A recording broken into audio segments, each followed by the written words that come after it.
I'm Disaster Patrick. I've been an emergency and disaster professional for over 25 years. I founded and ran the largest small business disaster company in the US, was the youngest national private sector representative to FEMA, and I've consulted with the largest companies in the world.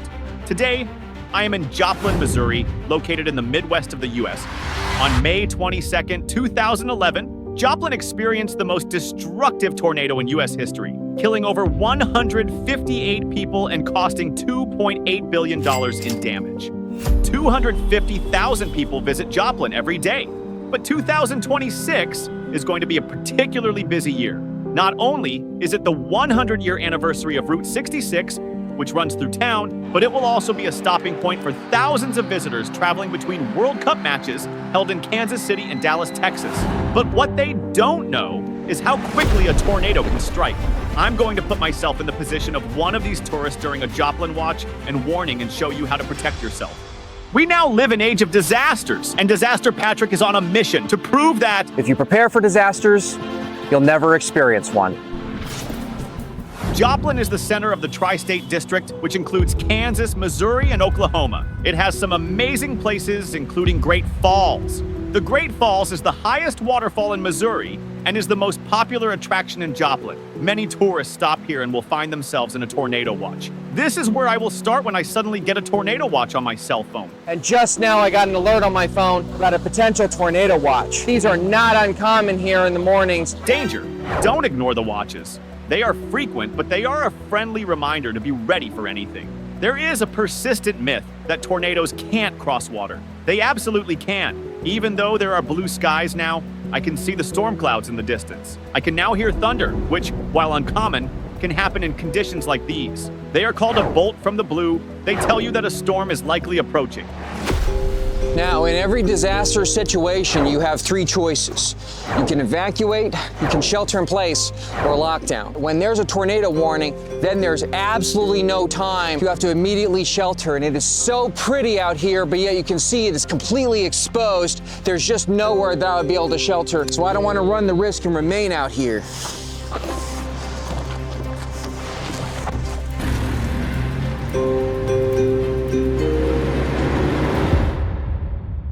I am now walking downtown because I need to be closer to my rental house and to other structures.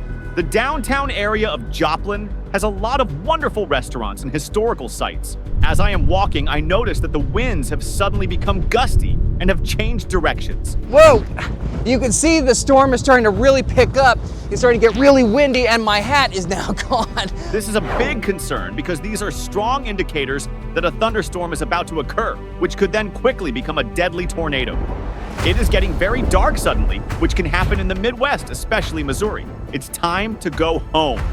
Ooh, it's really coming down now. So I want to make sure that I quickly get to my car. You can see here, puddles are forming. It's not much flooding or anything, but it is an indication that I need to try to get out of here. Listen, here in rural Missouri, thunderstorms can occur almost without warning. This one luckily has given me enough time to get out of here. I have to be careful. I need to try to beat this thunderstorm because with the tornado watch information, that could mean a potential tornado warning, a deadly situation. The reason why I'm sitting in the back seat is because, oh, did you hear that? Wow, it's pretty good thunder outside. I want to stay in the back seat because if for some reason the car gets struck by lightning, I want to be in a place where there's as little possibility of there being metal around me as possible. Thunderstorms are extremely common before tornadoes. Your best bet is to try to stay where you are and wait them out. I can still hear the rain pounding the top of the roof here, and I'm waiting out this storm. It looks like, and I haven't heard thunder for a while, so it looks like I should be in a good place to be able to leave. Just as I say that, all of a sudden, you heard that thunderclap, so never mind. I guess I'm not going anywhere. I'm gonna continue to wait here. There is a trick to protect yourself if you find yourself in one. Slow the car down, turn hazard lights on, roll up the windows. Okay, so it looks clear enough now that I can go, so I'm gonna go ahead and turn on the car and head on out. So I will try to race through it, but I have to hurry. I don't want to get caught in a tornado. In the middle of driving, the storm suddenly hits with a massive downpour. You can already see the rain coming down really hard here. Check this out. See this localized flooding here? I have to be really careful walking through this. This can be remarkably deep. If I'm gonna drive through it, then I have to make sure that I know exactly the depth. In areas like this, it's no big deal, but in a lot of places, you can't see the bottom, and so you need to assume that the flooding is so bad that you're not gonna be able to drive through it. Now that the storm has let up a bit, I am going to hurry back to my rental home. Here in Joplin, they have a saying, which is choose what you want to impale you.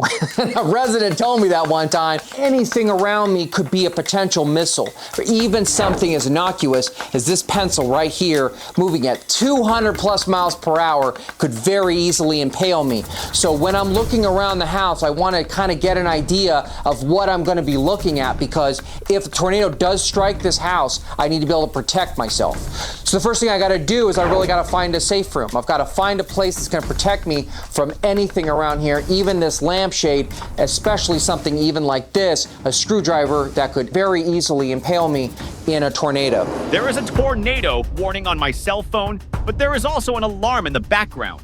Danger. When the warning comes, you need to take shelter that second. Thankfully, I am at home and have time to protect myself. Without windows around it, this laundry room looks like it'll be the perfect place for me to shelter in place. This is actually a really, really good place for when there is a tornado warning for me to stay in. I love the fact that they have extra batteries. They've also provided me with an emergency radio. Once I get in here, I'm gonna immediately take this out. This is a camping lantern, and you can see it's not huge. It fits in my little sling, and it gives me nice illumination, because at some point, power could go out. And I also have my hand flashlight, so that even if for some reason this goes out, I can also hand crank this so that anytime I'm running out of light, or if I think the charge is beginning to run down, I can begin to turn this, and then I know that I still always have a charge.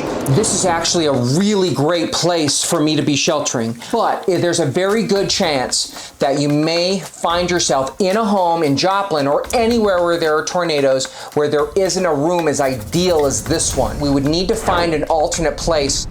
All right, now what I'm looking for in here is a crawl space. I have a feeling it's right there, but I'm gonna keep an eye and look over here. I'm a native of California, where crawl spaces underneath homes are extremely rare. California rarely has the kind of ground freezes that are common here in the Midwest that make crawl spaces necessary. In addition, the soil conditions in California make slap-on-grade foundations without more economical and suitable for homes built there. You can see this is right here. The wood is placed directly against the brick. If I remove those four, I should be able to access this crawl space. Sometimes these crawl spaces have screws that are very difficult to get off. I am struggling because these are rusted shut. Oh my gosh, look down there. Danger. There could be rats or other dust underneath, or it could just be unsafe. I have to clean up down here, so I need to work quickly. One of the things I'm going to do in here as an adult is, you can see as I keep everything in my emergency kit.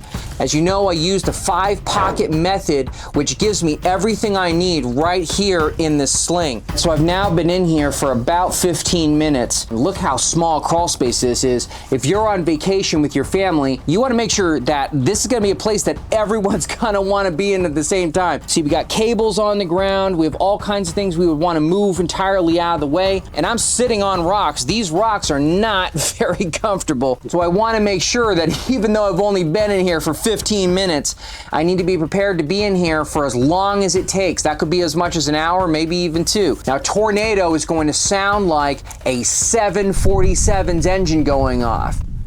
So you can start hearing the wind outside because there's a storm outside, so you can imagine what it would be like. This crawl space in many cases can be very sturdy, but in many cases you can't wait around either because of a medical issue or because the home is so damaged as to be unsafe.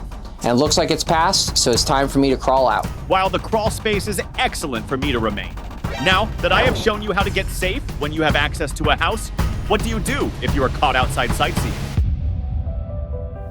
So what I'm gonna do is put myself in a random part of Joplin, just out sightseeing. Now imagine this, I'm suddenly caught under a tornado warning. That means I've got 5 minutes maximum to get to a public shelter. So the clock is ticking, and I'm starting from a totally random location. I'm getting back into town, and I need to try to find the street because look. This isn't even from a tornado. This was from a simple thunderstorm just yesterday.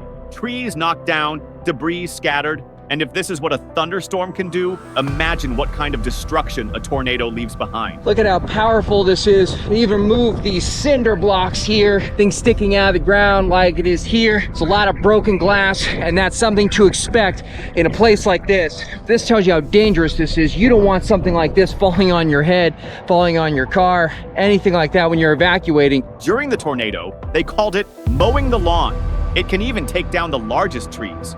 So one of the things that they'll look for is a number just like this. And in Joplin, all the streets are numbered. So you have 5th Street, you have 44th Street, you have all the different numbers. They'll also spray paint them on boards and they'll lean them up against buildings or against other landmarks. So they're easy to figure out where they are if they have to evacuate and continue to move.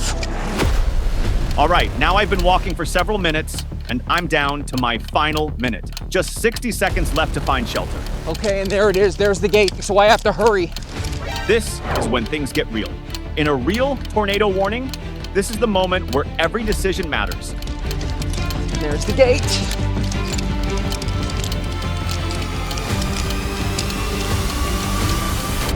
Oh, when I finally reached it, I'm at a community storm shelter, which is going to be the perfect solution for severe weather.